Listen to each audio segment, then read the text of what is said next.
마가복음 7장 31절로 37절. 시작. 예수께서 다시 두로 지방에서 나와 시돈을 지나고 데가볼리 지방을 통과하여 갈릴리 호수에 이르시되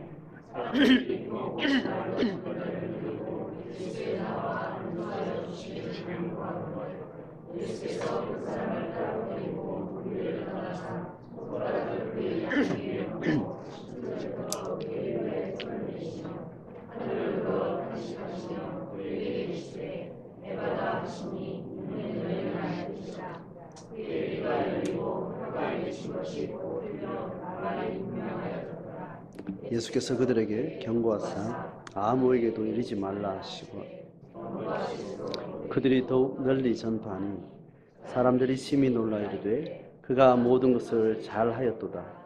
못 듣는 사람도 듣게 하고 말 못하는 사람도 말하게 한다 하니라. 아멘. 자, 예수님의 행적의 흐름을 여러분 잘 지난 본문하고 잘 이어가시면 좋겠습니다. 오병 다시 예수님이 지금 이방 지역으로 지금 물러나셔서 좀 쉬었으면 좋겠다 하고 이방으로 물러간 이후에 이방 지역에 계속 있습니다. 이방 지역에서 두로 지방으로 다시 옮겨가는 상황. 지금 이방 지역을 지금 여러 지금 옮겨 다니고 있는 거죠.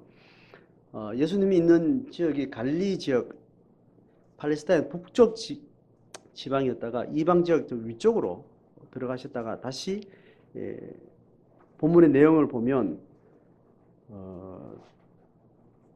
두로 지방에서 나와서 시돈 지나고 데가볼리 들어보셨죠, 그죠? 헬라어로 뭐라고요? 데카 폴리스 10개 도시가 연대된 헬라의 집중적인 로마의 집중적인 계획 도시죠. 이제 그 도시 지역을 지나서 갈릴리 바다로 온 거예요. 여러분 갈릴리 바다가 어디쯤이 돼서 기억나죠, 그죠? 강원도 같은 길쭉한 팔레스타인의 오른쪽에 기울어진 쪽에 요단강이 쭉 흘러요. 그 위에 윗지방에 갈릴리 호수가 있고 저 아래쪽에 사해가 있죠. 그러니까 갈릴리 호수와 사해를 잇는 요단강이 팔레스타인의 동쪽 경계 지역이에요. 그러니까 호수도 절반은 서쪽은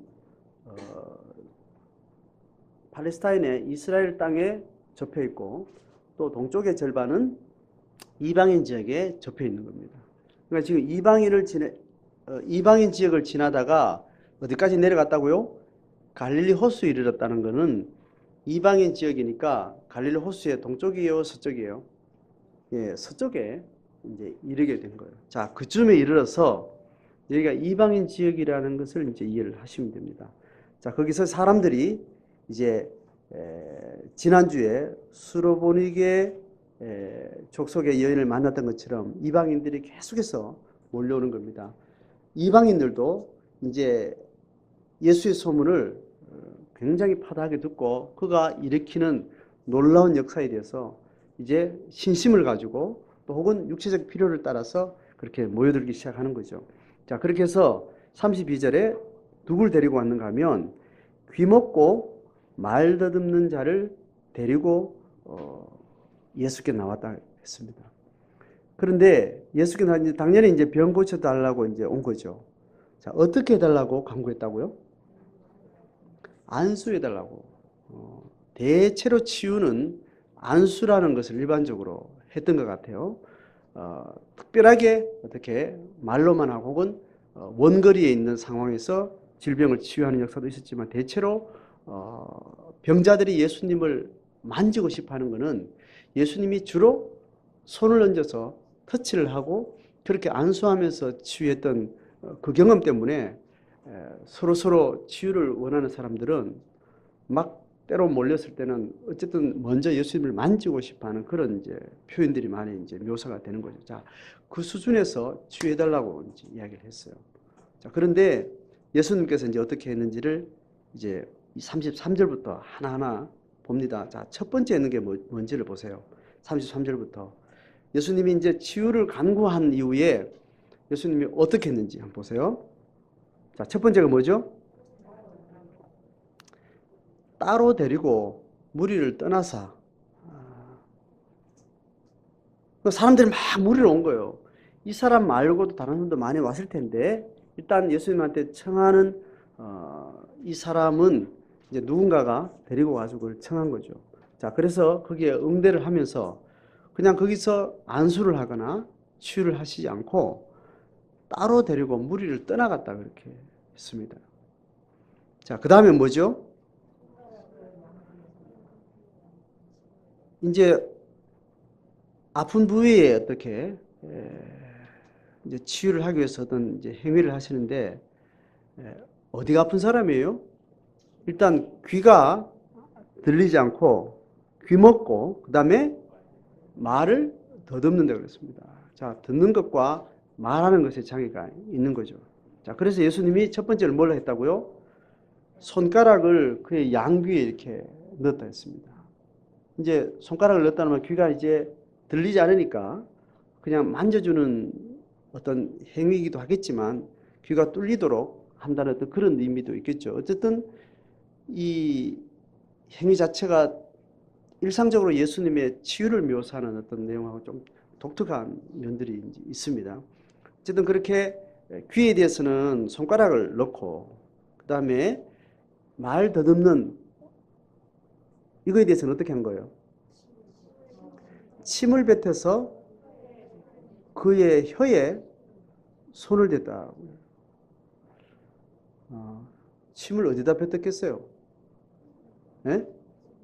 내 손에 하고 이제 침 묻은 손을 이렇게 댄 거죠.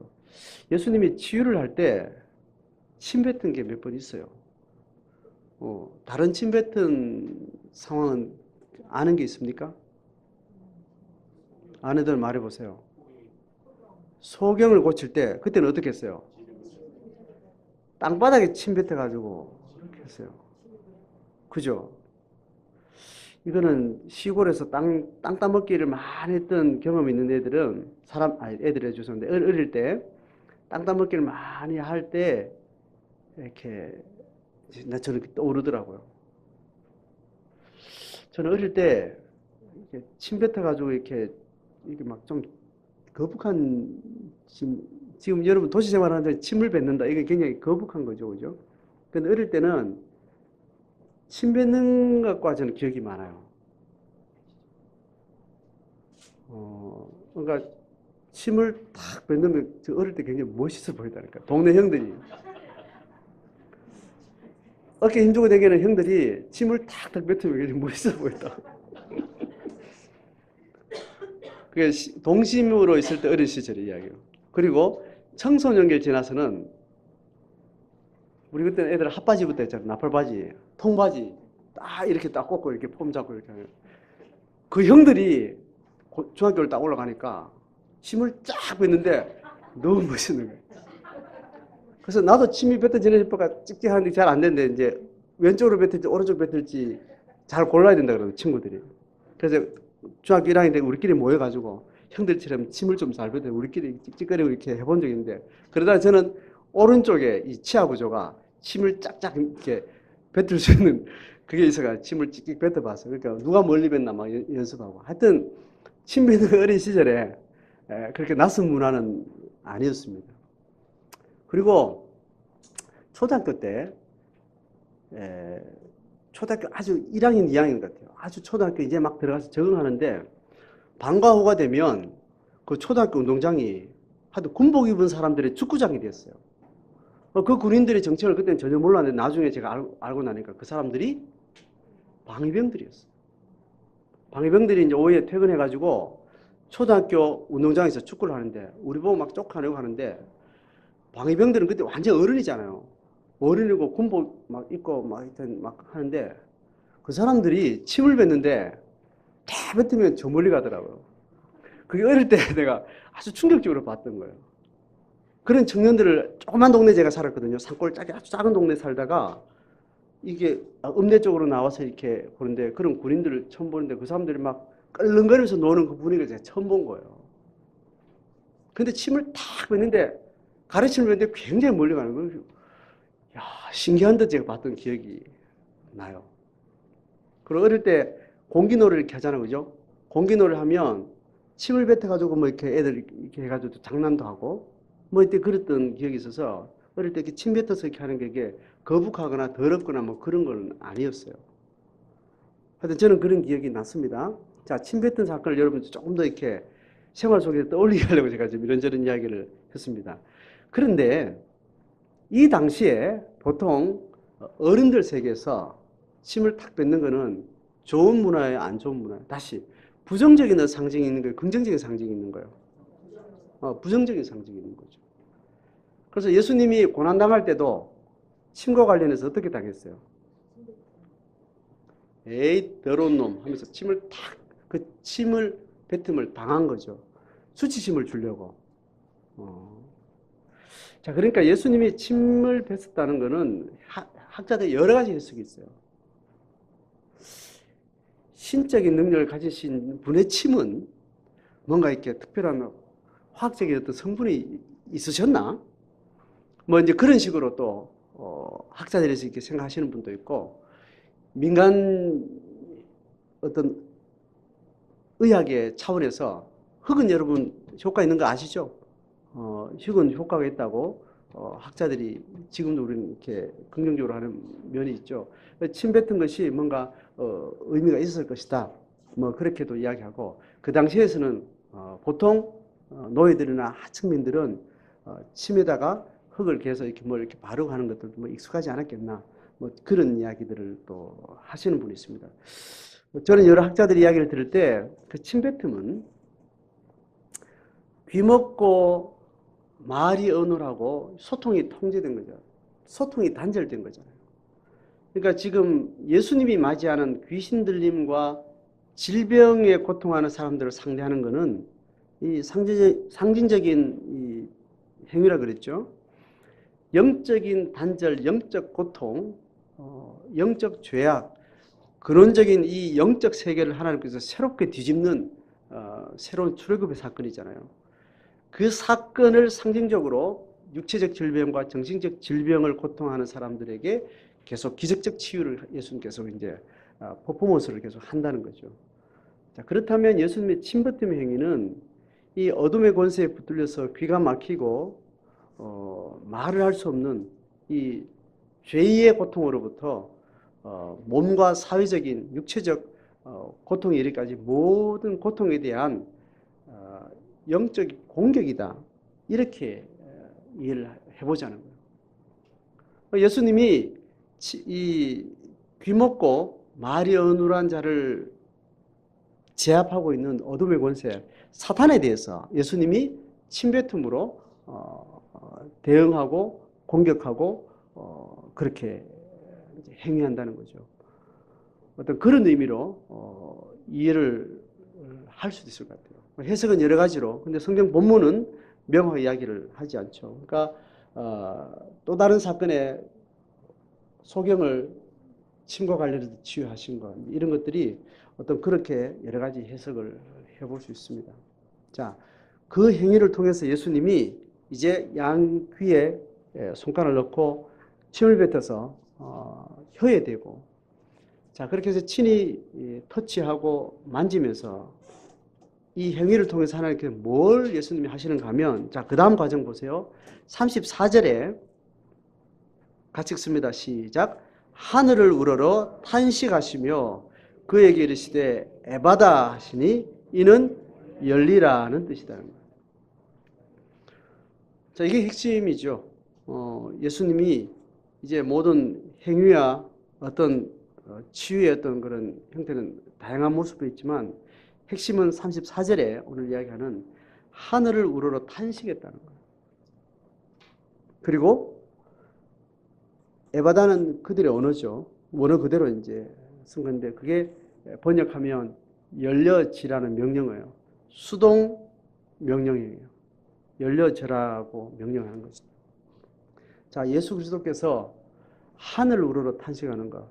하늘을 우러러 이 묘사는 예수님의 사역 가운데 또 어떤 게 하늘 우러러 이렇게라고 표현된 게 있어요. 떡 먹을 때 500리어 떡을 나눌 때 하늘 우러러 축사하셨다는. 그러니까 그 축사의 근원도 하늘 아버지를 향해서, 치유의 근원도 하늘 아버지를 향해서 이 모든 치유의 능력이 임하고 모든 치유의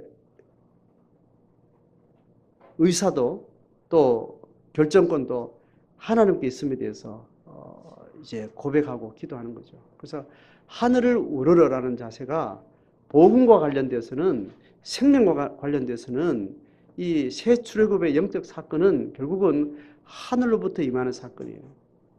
예수님의 사역은 하늘을 문을 열고 이 땅에 부어주시는 하나님의 은총과 관련된 거예요. 예수님의 기도의 핵심이 뭐냐면, 핵심의 여러 가지 중에 하늘에서 열린 것은 땅에서도 열리고, 하늘에서 닫힌 것은 땅에서도 닫히고, 이게 이제 하나님으로부터 임하는 모든 사건들이 우리의 닫혀진 죄악의 세상을 향해서 그렇게 밀려 들어오는 사건이죠. 예수님은 그 매개의 중보자로 오신 거예요. 그러니까 모든 하나님의 사건, 하나님의 나라의 사건은 하늘로부터 단절된 피조물에게 하나님의 은총이 부어지는 사건인데, 이것은 누구를 통해서 이루어지는가 하면 중보자를 통해서 이루어지는 거예요. 그 중보자를 통해서 하늘 문이 열리고 하늘을 우러러 하나님의 예비된 은총을 이 땅에 요청하는 거죠. 그러니까 예수 그리스도를 따르는 모든 성도와 성도의 무리인 교회도 어디에 부름을 받았는가 하면 하늘과 이 땅 사이에 매개자로 부름받은 거예요. 매개자로 부름받았다는 것은 먼저 수혜자인 것을 전제하는 거죠. 단절된 상태에 있었던 영혼들이 다시 회복된 중보의 은혜를 경험하고 나서 또 여전히 닫혀있는 세상을 향해서 중보의 위치에서 믿음의 소명을 받는 겁니다. 우리 신앙은 결국은 하늘과 땅에 하나님의 통로로 부름받은 자리인 거죠. 그러니까 우리의 소명은 하나님이 그렇게 명확하게 부르셨다는 그 전제로부터 우리의 삶은 각자 주어진 삶의 환경을 통해서 하늘을 우러러 보는 거예요. 뭐 때문에요? 이 땅에 막히고 어눌한 상황을 향해서 하늘을 우러러 보는 자세, 이것이 예수 그리스도의 새 출애굽의 부름받은 위치예요.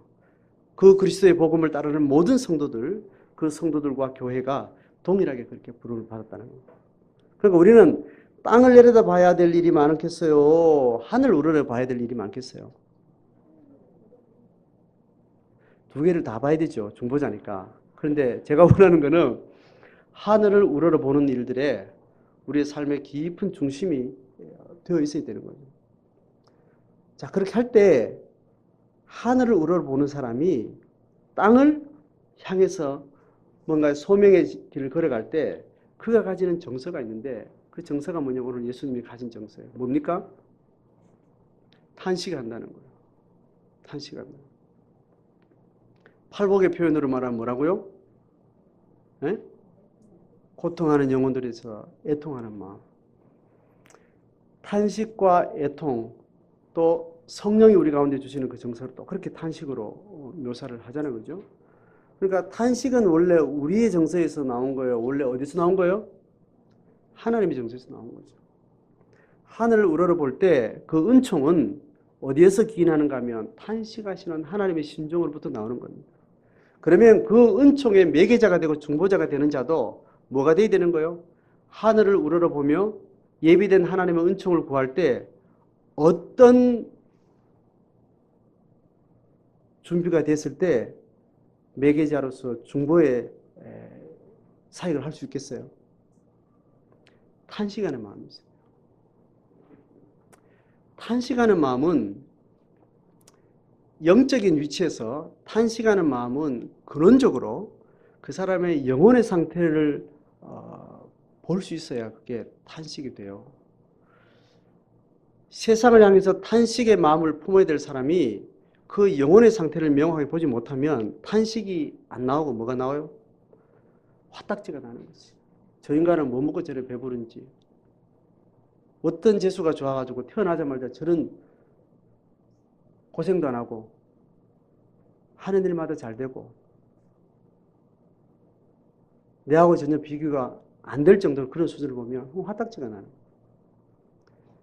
하늘을 우러러보는 자가 그 영혼의 실체를 볼 수 있는 눈이 열리지 않으면, 혹은 그의 영혼의 고통의 소리가 귀에 들리지 않으면 탄식의 마음이 안 생기는 거죠.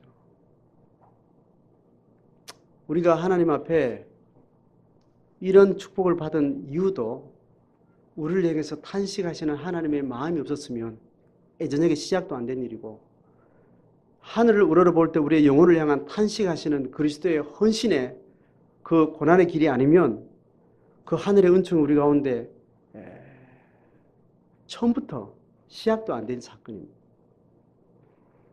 그 은총의 수혜자라면 우리가 부름받은 사람으로 살아갈 때 탄식하지 못하는 우리의 마음을 우리는 돌아봐야 됩니다. 영혼의 상태가 보여지지 않는, 그래서 물질이나 사회나 이 눈에 보이는 것에 모든 감각이 거기 다 빼앗겨버리고 영혼의 상태가 더 이상 우리한테 감각적으로 와지지 않는 것, 이 상태.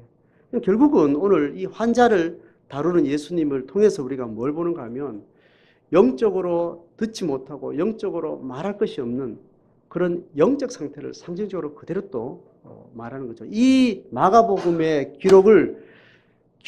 마가복음 2000년 전에 마가의 기록을 읽는 첫 번째 독자들은 초대교회 성도들이에요. 그들은 예수의 사건을 얼마 전의 사건으로 지금 기억하고 있고 그렇게 듣고 있는데, 그들이 경험하는 초대교회 성도들의 은총의 삶은 이 귀가 막히고 말이 어눌한 자의 육체적 결핍을 보면서 그들의 영적 상태에 어떤 상태였던가 즉각적으로 인지하는 사람들이었습니다. 그래서 지금 단순히 육체적 질병을 이야기하는 것이 아니고 영적으로 귀가 막힌 사람, 진리가 들려지지 않으니 진리를 내 입에 담지도 못할 그런 영적으로 어눌한 상태에 있는 그 영혼들을 향한 주님의 마음을 우리가 보게 되는 거죠. 자, 우리는 귀가 막혔고 말할 것이 없었던 그냥 육에 속한 사람이었습니다. 예수님의 이 탄식하는 중보로 인해서 십자가의 은총을 우리에게 경험하게 하시고, 우리가 그 모든 다친 귀로부터 하늘의 음성이 들리기 시작하고 사람의 마음의 고통이 들리기 시작하고 내 입에 하나님의 마음을 말하고 내 심정을 진리에 쫓아서 말할 수 있는 이 영의 새로운 소생함을 우리가 경험을 하게 된 거죠. 다시 이 말씀을 통해서 우리가 다시 돌아볼 것은 그 예수님의 중보를 통해서 우리가 이 은총을 받고 나서 우리가 주님 앞에 어떤 소명의 길을 걸어가고 있는다는 거죠.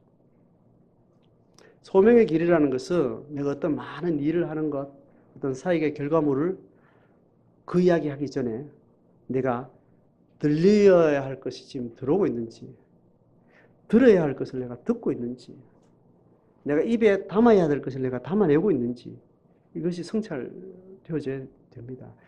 이것이 우리의 정체성을 계속해서 확인하는 중요한 포인트인데, 그것이 우리 속에 계속해서 생명력을 가지고 있는 동안 우리는 소명의 길을 걸어가고 있다고 우리는 확신할 수 있는 거예요. 소명의 길이라는 것은 육체적으로 사회적으로 부름받은 모든 환경 자체가 소명의 장이라고 하나님 우리에게 일단 선언하고 있는데, 그것이 소명의 장이 되는지 아니면 내 욕망의 장이 되는지, 그것은 내가 들을 것을 듣고 있는지, 내 입에 어눌한 진리의 언어가 내가 풀어졌는지, 그것이 그것을 결정하는 거죠. 그래서 그것이 들려지고 또 입의 말이 분명한 자들은 또 적극적으로 소명의 길들을 또 명확하게 걸어갈 수 있고 확신 있게 하나님의 부름을 따라서 자기 삶의 노선을 걸어갈 수 있는 거죠. 이게 들리지 않고 내 입에 그것이 전혀 구술되지 않을 때 나는 욕망의 길을 걸어가게 되는 거예요. 어떤 종교적인 많은 화려한 일을 해도 그것이 욕망에 지나지 않습니다. 예수님은 이 하늘으로 탄식하는 이 모습을 통해서 그에게 결국은 귀가 열리고 혀가 맺힌 것이 풀려지는 이제 그 증거들을 이제 보여주게 되는 거예요. 자, 예수님이 이 이방인 지역에서 이렇게 하는 행위를 통해서 예수님은 여러 가지 복합적인 생각을 가지셨던 것 같아요. 일단 이방인들이 예수님의 복음을 어떻게 인식하고 있는지 첫 번째는 유대인들이 이것을 확인을 해야 되는 건데 이방인들에게 어떤 역사가 나타나는 사건들은 예언서에 계속 기록되어 있습니다. 특히 이사야서에 이 나라가 망하고 이제 패망한 나라가 되면 새로운 하나님의 왕국의 본세자가 메시아가 오는데 그 메시아가 오는 날에 이방인들에게 엄청난 하나님의 은총의 수의 사건들이 일어난다는 거예요. 자, 이것을 기억하는 사람들은 메시아를 기다리고 있는 이 역사적인 매 순간순간마다 그 메시아의 증거가 성경에 계속 기록된 그 증거를 가지고 메시아가 어떻게 올 것인가를 계속해서 주목하는 겁니다. 그래서 지금 로마 치하에서 이스라엘 백성들이 지금 주목하는 것은 정치적 메시아에 대한 그림을 가지고 있는 거죠. 그 정치적 메시아인 것을 저들이 주목하고 있지만 메시아인 것이 증거를 어디서 찾는가 하면 예언서에서 찾는 거죠. 그래서 가장 중요한 것이 이런 치유의 사건들을, 그래서 예언서에서 말하는 치유의 증거들이 예수님 통해서 계속해서 반복해서 일어나고 특히 이방인을 통해서 이런 사건이 일어날 것에 대한 이사의 기록이 있어요. 자, 이것을 생각하면서 예수님은 군사적 메시아, 정치적 메시아, 독립운동을 주도해야 될 이제 그런 메시아로 상을 가지고 있는 유대인들에 대한 굉장히 그 거부감을 가지고 피해가는 지금 시간들을 많이 겪고 있습니다. 그런 차원에서 아무에게도 이르지 말라 이제 이런 경고를 또 하고 계신 겁니다. 자, 그런데 이제 은혜를 경험한 자들은 입을 닫아도 입이 가만히 있지 않는 거죠. 말을 하게 됩니다. 그래서 아무에게도 이르지 말라 하시되 경고하실수록 더 널리 전파하고 증거했다는 겁니다. 자, 우리 이제 듣고 말하는 일상에 좀 집중을 하면 좋겠습니다. 특별히 경건의 삶에 있어 가지고 듣는 것과 보는 것과 말하는 것, 자, 이것을 일단 행위 이전에 오감 중에 아주 중요한 행위의 모습으로 삶이 나타나기 이전에 인간이 하는 더 중요한 행위가 듣고 보고 말하는 겁니다. 좀 더 정적이에요. 이것보다 더 근원적인 것은 뭐냐면 심정에 성령이 임하시고 성령이 함께 하시는 그 심정 안에서 의식과 무의식 세계에서 어떻게 하나님과 교감하는가, 그게 더 근원적인 것이 되겠죠. 그래서 첫 번째 밖으로 드러나는 것이 보고 듣고 말하는 것에서 큰 행위들이 시작이 됩니다. 성경은 여러 가지로 이야기하는데 특히 말하는 것에 대해서 굉장히 통제를 해요. 왜냐하면 말하는 것은 내 안에서 나오는 거기 때문에. 귀는 나오는 곳에 들어가는 곳이에요. 들어가는 곳이기 때문에. 나오는 것에 대해서 경고를 굉장히 많이 해요. 언어에 대해서 경고를. 그래서 귀를 많이 열고 입은 그래서 닫고 그렇게 무게중심을 이야기를 하고 있습니다. 귀는 그죠. 육의 것을 듣는 것보다 영의 것을 듣는 것이 이제 근원적이라고 상식으로 알고 있죠. 그래서 듣는 것이 너무 중요해요. 성경은 들어가는 것이 있어 나오는 것이 있다고 이야기했습니다. 들어가는 것이 없이 어떻게 나오겠냐 이렇게 이야기해요. 그래서 듣는 것이 너무 중요한 거죠. 그 듣는다는 것이 청각적으로 물리적으로 듣는 것보다 내적으로 듣는 것을 더 근원적으로 이야기를 하는 겁니다. 그래서 엘리야가 엄청난 사역을 이제 하고 나서 하늘에 불이 떨어지고 수백 명의 이방 선지자들을 그렇게 대결해서 이기고 나서 영적으로 탈진한 상태에서 그가 하나님 앞에 인도를 받아가는 것이 뭐냐 하면 많은 사역보다 그 사역되게 하는 일들은 뭐냐 하면 하나님으로부터 듣는 거다 이야기해요. 탈진되어 가서 하나님이 어디로 이렇게 인도를 해서 이제 많은 이제 불도 경험하고 우박도 경험하고 엄청난 자연현상 속에서 어떤 특이한 경험을 하고 나서 하나님이 가르치는 것은 뭐냐 하면 세미한 가운데 들리는 하나님의 음성에 대해서 이야기를 해요. 그래서 듣는 것이 중요하다는 것을 가르칩니다. 듣는 것이 중요하다는 가치 이전에 하나님이 엘리야에게 어떤 이야기를 했는가 하면 엘리야는 그때까지 하나님의 사역으로는 살아남은 사람이 자기 혼자뿐인 줄 알았어요. 그리고 그것을 적어도 잘 수행했다고 생각을 했어요. 그래서 했던 말이 탈진되어 나오니까 했던 말이 뭐예요? 하나님 나 더 이상 못하겠습니다. 이까지 있으면 됐잖아요. 그래서 날 죽여주세요. 그렇게 이제 하나님 앞에 고백할 때 하나님이 그렇지 않다. 지금 바알에게 무릎 꿇지 않은 사람이 너 하나밖에 없는 것이 아니고 무려 몇 명요? 7,000명이네. 그 이야기를 하면서 듣는 것에 대해서 가르친 겁니다. 그러니까 잘 들으면 듣는 것이 되면 우리 안에 보여지는 것이 다르고 이제 입에서 나오는 것이 달라지는 겁니다. 듣는 것이 없으면 입술로부터 나오는 것이 진리와 상관없는 것을 이렇게 말하게 되는 거죠. 듣는 것과 말하는 것에 이 건강한 영적 생활들이 우리 가운데 굉장히 중요한데 일단 언어에 통제할 수 있는 힘이 우리 속에 있어야 돼요. 내가 말한 것에 대해서 잘 성찰하는 것이 굉장히 중요한데 제가 청년부 중고등부 청년부하고 이제 제자훈련 모임을 이렇게 하면서 내가 이렇게 이야기를 하다 보면 내가 어른이고 목사고 또 자녀뻘 되고 지도를 받는 청년들이잖아요.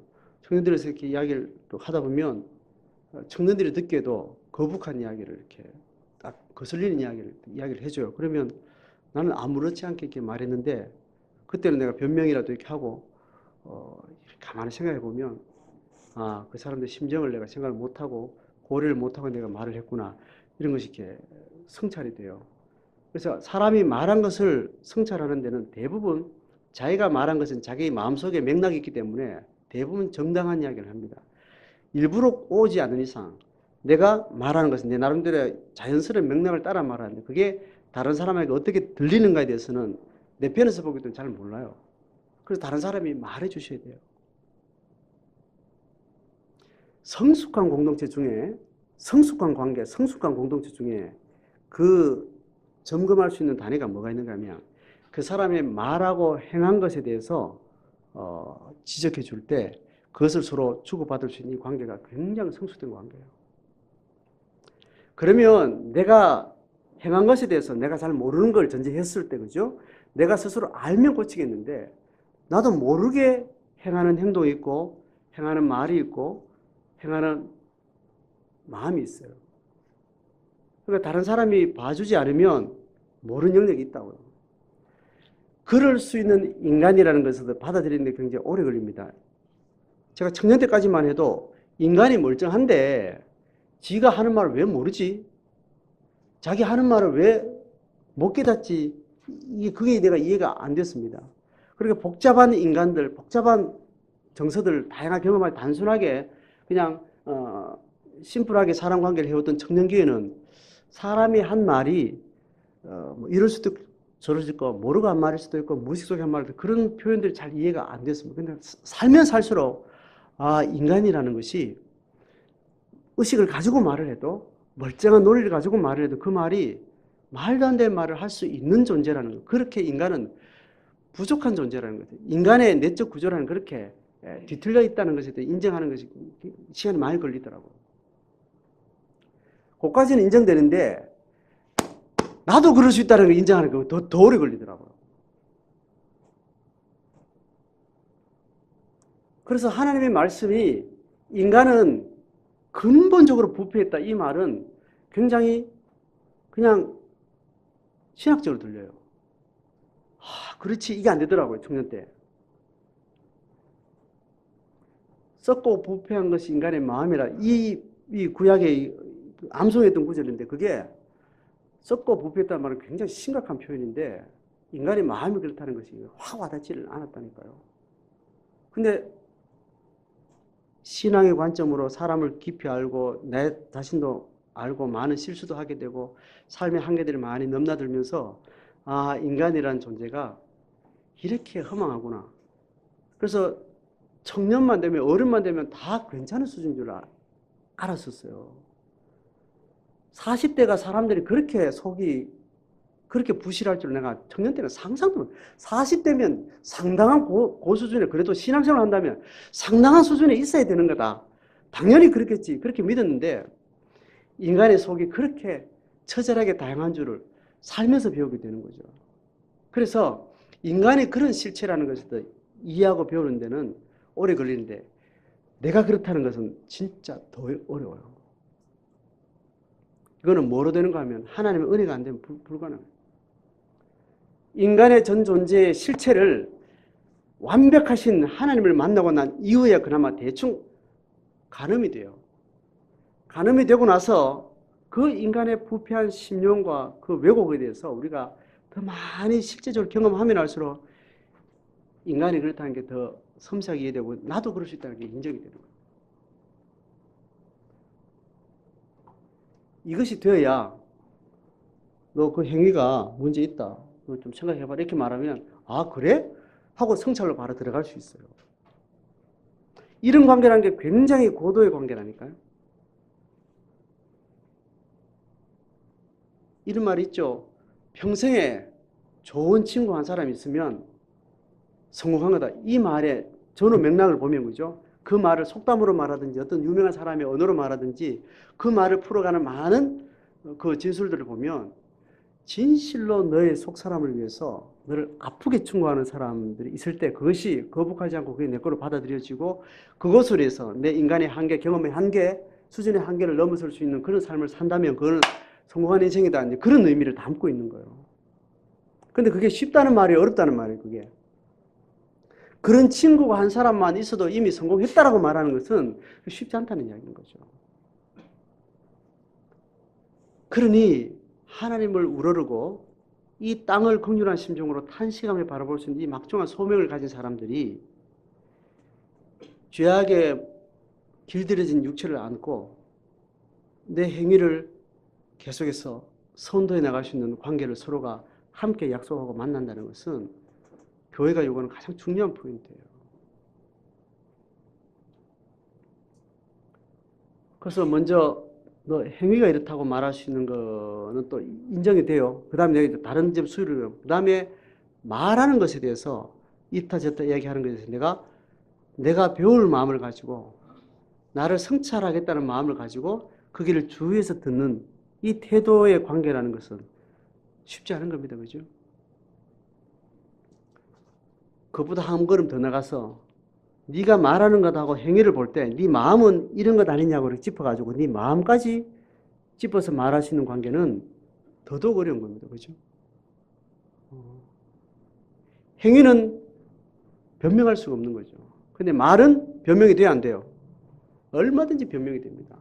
말은요, 이리 치고 저리 둘러치고 변명의 여지가 너무너무 많아요. 논리를 타고 가다가 안 되면 심정을 타고 이야기합니다. 여러분 말 보세요. 내가 이렇게 있는 것 때문에 나를 이렇게 말했다. 이렇게 놀다 이게 안 되잖아요. 그죠? 그러면 뭘 꺼내요? 심정을 꺼내요. 심정. 논리로서는 안 되니까 심지어 내 심정이 이래서 됐다고 또 항변을 끝까지 합니다. 말한 것 가지고 자기를 이렇게 변호하려면 굉장히 복잡이 많아져요. 근데 뭔 또 어렵겠어요? 마음을 짚어가면 더 어려운 거죠. 마음은, 속에 있는 마음은 자기가 인지하고 있는 것보다 인지하지 못하고 있는 영역이 더 많다 그래요. 그러니까 내가 의식하지 못하고 마음 먹고 있는 것을 누군가 이렇게 말해줄 수 있는 거잖아요. 그거를 내가 들어보겠다고 내가 경청하겠다고 그렇게 하는 거예요. 쉬운 일이 아니죠. 그죠? 경건에 있어서 말과 언어와 귀로 이야기하는 성경의 무게중심인데 말은 최대한 줄여가라 그러고 듣는 귀는 많이 하라 그러는데 말하고 듣는 것에 대해서 잘할 수 있도록 잘 듣고 그 말하고 듣는 것이 서로 세워가는 관계라는 것은 하늘을 우러러보고 땅을 향해서 탄식하는 사람들만이 가질 수 있는 동력입니다. 우리의 소명이 하늘을 우러러 기도하고 탄식할 수 있는 그 성령의 마음을 안고 중보자로서 부름받은 것이 모든 성도와 교회의 소명이라면 그 소명의 길을 걸어가는 데 있어서 말하는 것과 듣는 것에 대해서 서로 바르게 말하고 바르게 들을 수 있도록 그리고 서로 세워가는 일들은 필수적인 일인 거예요. 그렇다면 이 소명을 잘 걸어가려면 내가 스스로 내 말을 통제하고 성찰하고 듣는 것을 깊이 있게 가져가고 그게 혼자 하는 것이 불가능하다는 거죠. 성경은. 인간들은 불가능하다. 성령이 그래서 도와주겠다고 이야기하는 거예요. 그래서 성령이 우리 가운데 오셨다는 거예요. 성령은 거듭나기 한 이후에 너의 소명의 길을 온전히 걸어갈 수 있도록 내가 두 번째 보혜사가 되어줄게 하고 오신 것이 성령인데 그 성령이 우리를 도와주신다는 거예요. 자, 이거 믿으세요? 인정하세요? 그러면 제가 이제 물으니까 여러분 입으로 답해도 좋고 마음으로 답하세요. 성령의 도우심을 받기를 원하세요? 안 받기를 원하세요? 일단 그 전에 소명자로 내가 부름받은 것에 내가 열린 마음과 긍정하는 마음과 결단하는 마음이 있는지 그게 있는 분은 그 다음에 질문입니다. 성령이 돕지 않으면 못한다고 우리 인간을 그렇게 설명을 하고 있습니다. 그렇다면 그 소명의 길을 걸어가려고 하는 자가 성령의 도움을 받는 것에 대해서 여러분 긍정적이세요? 부정적이세요? 답을 요구하는 게 아니고 정답을 요구하는 게 자기가 어떠냐고 내가 묻는 거예요. 답하셨습니까? 그러면 성령께서 내가 듣는 것과 내가 말하는 것에 대해서 보는 것에 대해서 도우시는데 어떻게 돕겠어요? 성령의 음성을 잘 들으려면 뭘 해야 될까요?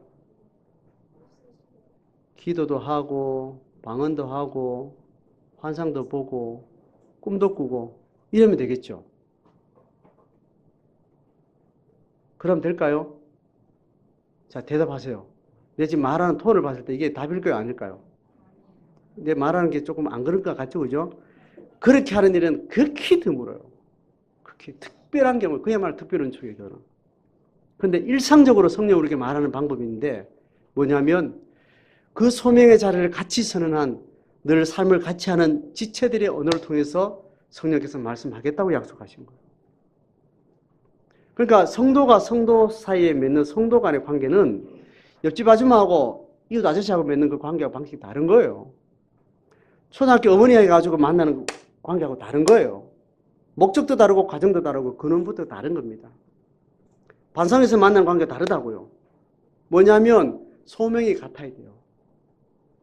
하늘을 우러러보고 탄식하면서 중보자의 마음으로 살겠다는 그 소명이 같아야 되고 그들과 주고받는 언어를 통해서 궁극적으로 뭘 하려고 하는가 하면 영의 이야기를 듣고 영의 상태를 서로 세워가겠다는 그 관계로 만나는 관계가 성도와 성도의 근원적인 관계인 거예요. 자, 그러면 오늘 다시 우리 교회 성도됨을 다시 확인을 해요. 일단 자기가 어떤지를 일단 제가 이제 설문서를 제가 돌립니다. 자, 설문서를 자, 자기가 소명이 같은지. 자, 동그라미부터 합니다. 자, 1번. 자, 1번 가면 나는 하나님 앞에 소명받은 자로서 부르시면 내가 예스 했는가요? 동그라미. 애매하면 삼각형. 아닌데요 하면 X. 그 번호 앞에 0번은 뭐냐면 구원받았는지, 구원의 경험이 있는지, 그 확신이 있는지, 그게 통과된 사람에게 묻는 겁니다. 그 소명이 맞다면 O가 된 사람들끼리 그러면 그런 관계를 지역교회 공동체를 통해서 갖게 되는데 당신은 섬김교회를 통해서 할 거예요? 아니면 섬김교회 아닌 다른 교회에서 할 거예요? 이렇게 물으면 여러분 이제 답을 하는 거죠. 앞에요, 뒤에요? 답을 하세요. 했죠? 그렇다면 이제 구체화된 겁니다. 그러면 지금 섬김교회 출석하는 사람들 중에 이 관계를 맺을 수 있는 사람이라고 판단되는 사람이 누군지를 이제 이름을 적으세요. 이렇게 하면 돼요. 그럼 되겠죠? 내가 신뢰가 되는 사람. 그런 사람들 이렇게 다 모아가지고 통계를 딱 하면 인정하는 사람이 상대방도 나를 인정한 사람하고 이게 되는 거예요. 맞죠? 내가 인정한 사람이 15명인데 15명 중에 자기도 꽂았을 거 아니에요. 그죠? 상대방도. 그 사람도 나를 꽂은 사람이 10명인 거예요. 그럼 10명하고는 공동체 관계가 되는 거예요. 자, 이 관계를 이제 합의가 된 거예요. 언약이 된 거예요. 언약 관계가 된 거예요. 교회로서 관계가 된 거예요. 성령이 매개한 그리스도의 머리 되심을 삶으로 살아가기 위해서 성령이 매개한 관계가 된 겁니다. 그렇게 해서 합의된 사람들은 그 목적을 향해서 사귀는 거죠. 그 목적을 향해서 서로가 서로의 오류에 대해서, 서로가 못 보는 것에 대해서, 서로가 말한 것에 대해서, 서로가 마음먹고 있는 것에 대해서 하늘을 우러러 탄식하는 자의 그 정체성을 향해서 얘기해 줄 수 있는 거예요. 그 얘기를 하면, 그 10명의 리스트에 든 사람이 그 말 하면 이걸 수용할 수 있어요, 없어요? 일단 이론적으로 있어요. 근데 실제로 집에서 내가 상당히 상태가 안 좋은 상태에서 들으면 될까 안 될까요? 안 되지. 그때는 이건 누가 골라줘야 돼요? 말하는 사람이 골라줘야 이 사람 상태가 괜찮은지, 어젯밤에 기도를 했는지, 어젯밤에 싸우고 왔는지 상태를 잘 봐가지고 합의했지만 잘 봐가지고 말해줘야 돼요. 말해줄 때 그 사람은 이제 그 합의가 있기 때문에, 언약이 있기 때문에 그걸 자기 성찰을 할 수 있습니다.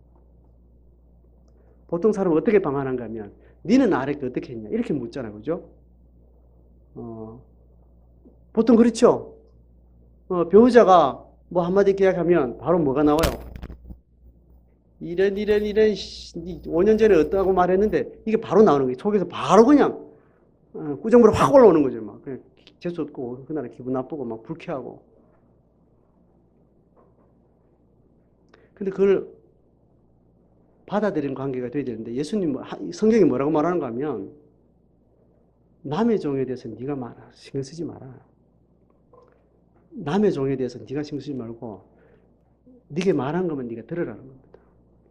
그러고 나서 3일 전에 그 사람 말했던 걸 잘 생각했다가 나도 말해주겠다 싶으면 그때 말해주면 돼요. 내게 말한 것을 디펜스하려고 그렇게 말하면 안 되고 그건 사탄이 하는 방법입니다. 그 사람이 말해주는 걸 보고 나도 저거 말해야지 하면 하나님 앞에 물어보고 말해주면 돼요. 그럼 그 사람이 하나님 앞에 돌아보고 성찰하시면 됩니다. 그래서 성령을 따라서 사람이 말하는, 성도가 말하는 그 말을 누구의 말로 듣는다고요? 예? 성령의 음성으로 듣겠다는 거예요. 누구하고 약속했어요? 그 사람하고도 약속했고 누구한테요? 하나님 앞에 약속했어요. 그래서 하나님 어떻게 말하면 야, 내가 입이 없고 혀가 없어서 내가 네한테 말하려고 하니까 내 마음을 담은 지체를 붙여줄 테니까 그 지체를 통해서 내 말 네가 들어라. 이렇게 부탁한 거예요. 서로에게. 그러면 그 말 듣고 그 말한 사람을 네가 상대하지 말라는 거예요. 말한 사람을 분석하지 말고 말한 사람의 기분도 생각하지 말고 말한 사람의 의도도 생각하지 말고 그냥 말한 사람이 그걸 말해줬으면 말하는 방법이 기분 나쁘든지 기분 좋든지 상관없이 그 말을 나를 향해서 했던 말이라고 생각되면 그 말 듣고 들은 거 가지고 누구한테 오라고요? 내한테 오라는 거예요. 내가 정리해 줄 테니까 내한테 오라는 거예요. 그러니까 사람을 통해서 듣는 길을 말할 수 있는 입을 향해서 하나님이 사람을 통해서 말할 때 그걸 들고 주님께 가셔야 돼요. 주님께 가셔가지고 진짜 주님이 하려고 했던 말을 골라내야 돼요. 그걸 가지고 성경은 뭐라 그런다고요? 분별이라고. 분별. 그 말 속에 인간의 죄성이 있고 인간의 문화가 있고 인간의 기질이 있고 다양성들이 있기 때문에 그 안에 하나님이 내한테 말하려고 했던 걸 내가 골라내야 된다고. 그렇게 하지 않으면 그 사람을 거부하든지 그 사람을 추종을 하게 돼 있어요. 제가 많은 영적 고민을 해봤잖아요. 해봤는데 그 사람 마음에 쏙 들게 충고를 하고 지도를 하고 나면 그 사람이 나를 추종해요. 제자훈련 잘하고 나면요. 제자훈련 한 시즌 끝나고 나면 부목사들끼리 한 시즌 한바탕 하고 나면 어떤 부목사는 선물 받고 종강을 해요.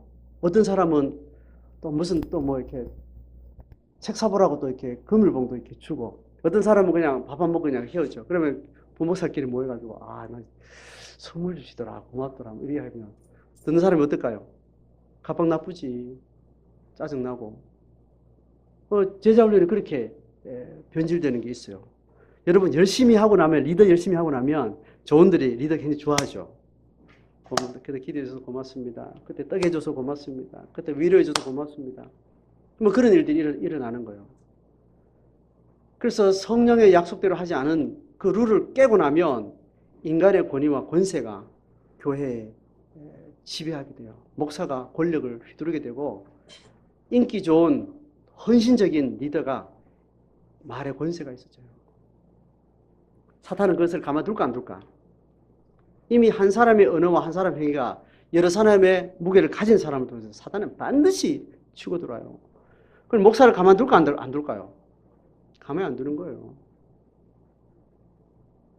사람의 말을 듣고 나서 그 사람이 하나님을 매개로 내게 말한 그 중심을 잘 받고 나서 그 말을 주님께 가져가서 분별해야 됩니다. 그리고 그 말을 받을 건지 회개할 건지 내가 성찰할 내용들은 주님 앞에 다 하는 거예요.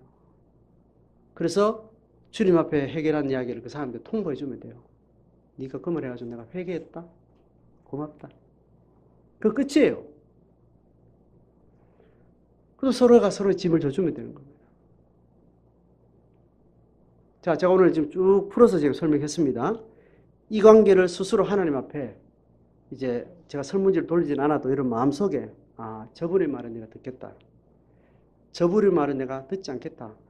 그냥 안 들으면 돼요. 가지고 막 방어하고 지는 1년 전에 어떻게 했는데 어떻게 저런 말을 할 수 있어. 그럴 필요 없어요. 하나님 앞에 아, 저걸 내가 무게 있게 안 듣고 그냥 지나갈게요. 주님. 그렇게 하면 되고 그 말을 또 잘 새겨서 듣는 거예요. 자, 이게 훈련이 되면요. 성도와 성도들끼리 말해주는 관계 아닌 불신자를 통해서도 어린아이를 통해서 들릴까 안 들릴까요? 들려요. 신실한 사람의 충고를 들을 수 있는 사람은 어떤 일을 두고도 내적 음성을 하나님의 음성을 받아낼 수 있어요. 그래서 하나님은 뭘 통해서 말씀하시는가 하면 환경을 통해서 말씀하신다. 이 감수성이 풍성한 사람은 환경을 통해서 하나님의 음성을 즉각 아주 예민하게 분별하고 또 스스로 회개하고 스스로 삶을 추동해 나갑니다. 성도의 관계 안에 귀가 열리고 우리의 마음이 열리고 소통이 열리고 서로의 관계가 열리는 그런 은혜가 지금 예수님이 에바다 하시는 이 선언을 통해서 우리 안에 매번 각성되어지길 바랍니다. 그래서 우리가 걸어가는 곳마다 사람들이 심히 놀라 그가 모든 것을 잘하였도다. 하나님의 통치가 성령의 인도하심이 정말 잘하였도다.